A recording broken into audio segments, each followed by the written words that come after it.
Allô, bonjour. Aujourd'hui, on va parler de Meghan Markle et de son petit message qu'elle a passé aux étudiants de son école. Un message qui a été rendu public internationalement. Et c'est sur toutes les chaînes de télé, sur tous les sites internet et même à la télé anglaise. Et en fait, je faisais cette vidéo car j'ai été surprise d'apprendre que Piers Morgan a fait des compliments à Meghan Markle. Ça, je n'arrive pas à y croire. Je suis en fait choquée parce que si vous connaissez Piers Morgan, il a été celui qui a le plus harcelé Meghan Markle, qui l'a insulté, qui l'a traité de tous les noms et qui vraiment à un certain moment était tellement obsédé par elle qu'on croyait qu'il y avait quelque chose de plus que qu'elle l'ait laissé tomber, l'ait pas rappelé après une sorte de date, après un petit rendez-vous. Et aujourd'hui, quand j'ouvre mon ordinateur et je vois un message écrit par Piers Morgan au président Trump, disant « Président Trump, vous n'êtes même pas capable d'allumer le cigare de Churchill », Churchill étant l'un des premiers ministres anglais, et Monsieur le Président, écoutez ce que Meghan Markle dit et arrêtez de diviser votre pays car ça devient assez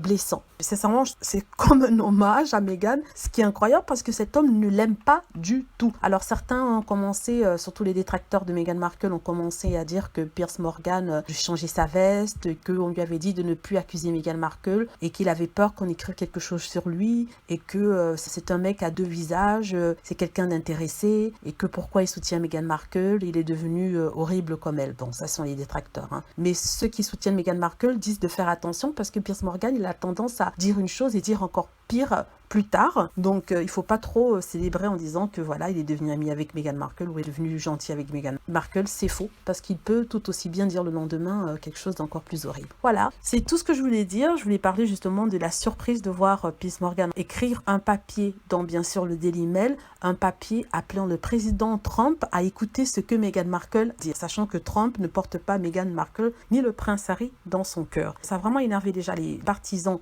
et les supporters de Trump et ces mêmes partisans et supporters détestaient déjà Meghan Markle, donc ça sera encore le pompon pour eux. Je crois que là ils vont avoir une crise cardiaque, ils vont hurler, ils vont crier et je crois que ça c'est la fin pour eux, en tout cas quand on lit les commentaires. Hein. Mais sinon je suis très contente de voir ça, que Meghan Markle, son message a pu toucher des millions de personnes. Comme je le dis, c'est sur toutes les télés, que ce soit aux États-Unis, en Angleterre ou ici, ou alors même au Canada, parce que j'ai vu même au Canada, il parlait de Meghan, il parlait de ce message plein d'espoir, ce message qui vraiment inspire et qui appelle les jeunes à faire plus, à faire entendre leur voix. Voilà, c'était pour les fans de Meghan Markle, fans qui comme moi sont très fiers d'elle et espèrent pouvoir voir un peu plus d'engagement de sa part dans les prochains jours, alors plus tard après le coronavirus, et des fans qui ont toujours soutenu Meghan Markle et qui ont toujours cru en elle, malgré tout ce que la presse, les médias veulent faire croire. Donc merci beaucoup d'avoir écouté. N'hésitez pas à cliquer sur like si vous avez aimé la vidéo.